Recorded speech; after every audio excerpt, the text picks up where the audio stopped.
नाही, अटीतटीचा सामना नाही आहे. धनशक्ती विरुद्ध जनशक्ती आहे.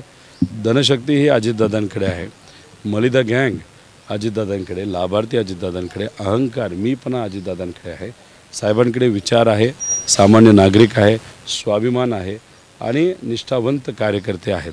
त्यामुळे ही लढाई विचाराची लढाई आहे आणि पवारसाहेब विरुद्ध भाजप आहे आणि धनशक्ती विरुद्ध जनशक्ती. आणि मला विश्वास जनशक्तीचाच विजय लोकशाहीच्या माध्यमातून होईल, म्हणजे सुप्रियाताई या मोठ्या मताधिक्याने निवडून येतील. दादा, तुम्ही जे व्हिडिओ ट्विट केले होते ना काल, सगळे पैसे वाटपाचे बारामती लोकसभा मतदारसंघ झाले ना, त्यावरून दादांनी तुम्हाला प्रत्युत्तर असं दिलं की सिद्ध करून दाखवा, रोहित पवारांचं डोकं फिरले नाही ते आरोप करतायत. अजितदादा, तुमचे जे आमदार आहेत मावळचे, त्यांच्या नातेवाईकांचा फोटो मी लागला तर ट्विट करतो 5 मिनिटामध्ये, त्यांच्या कार्यकर्त्याचा फोटो ट्विट करतो मी. मग ते थोडंसं तुम्ही बघावं. आता परवा तुम्ही हंडा कुणी फोडला म्हणजे ते डेरा मडकं कुणी फोडलं याच्यावर तुम्ही बोलला माझा कार्यकर्ता नाही. अहो, त्याच कार्यकर्त्याला हेलिकॉप्टरमध्ये घेऊन तुम्ही फिरत होता आणि तुम्ही भाषणात बोलताय तो मला माहीत नाही, म्हणजे तुम्ही खोटं बोलताय हे आता कुठेतरी सिद्ध झालेलं आहे. आता जे व्हिडिओ आम्ही टाकलेले आहेत ते तर व्हिडिओ तुमच्या समोर आहेत. त्याच्यामध्ये जे CBI ED तुमच्या विचाराने चालणारे जे कारखाने आहेत, त्या कारखान्यावर ज्या कारवाया ED आणि CBIने केल्या त्याचे कर्मचारीसुद्धा तिथं होते. त्यामुळे आता दादा तुम्ही काही बोललं ते तुमच्यावर कुठेतरी लोकांनी तरी विश्वास ठेवला पाहिजे. आम्हाला विश्वास आहे लोकांवर आणि लोकशाहीवर. पण दादा, हा संपूर्ण प्रकार जो आहे तो खरं तर पोलीस देखील तिथे उपस्थित असताना जर हा सगळा प्रकार होत असेल तर पोलीस का कारवाई करत नाही आहे असं?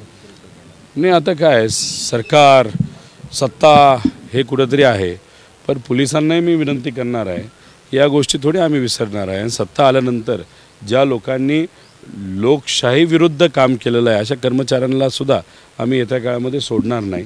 कारण शेवटी लोकशाही टिकवण्याची जबाबदारी जितकी लोकप्रतिनिधींची आहे तितकीच अधिकाऱ्यांची सुद्धा आहे. आणि त्या बाबतीत जो अधिकारी आज हलगर्जीपणा करतो आहे, सहकार्य करत नाही, अशा व्यक्तीला सुद्धा येत्या काळामध्ये जे काही संविधानिक पद्धतीने आम्हाला करायचं त्या गोष्टी आम्ही करणार आहोत. पण दादा, तुम्ही कुठं खोटं बोलू नका. लोकांना माहिती तुम्ही धनशक्तीचा केवढ्या मोठ्या प्रमाणात वापर हा केलेला आहे. दादा, तुम्ही आज जाताना एक इशारा दिला होता दादांना की वस्त्र तयार ठेवा, नेमका काय हा इशारा होता? दादा म्हणले होते की समजा माझे उमेदवार निवडून नाही आले तर मी माझ्या मिशा काढेल.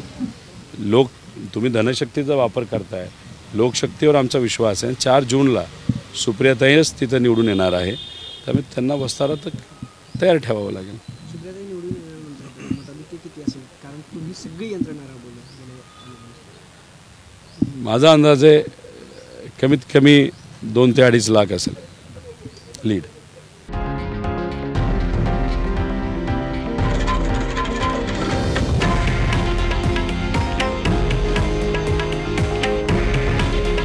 हे आहे देशातील नंबर 1 न्यूज नेटवर्क आणि आपण पाहत आहात TV9 मराठी. काळजी तुमची, हित महाराष्ट्राचं.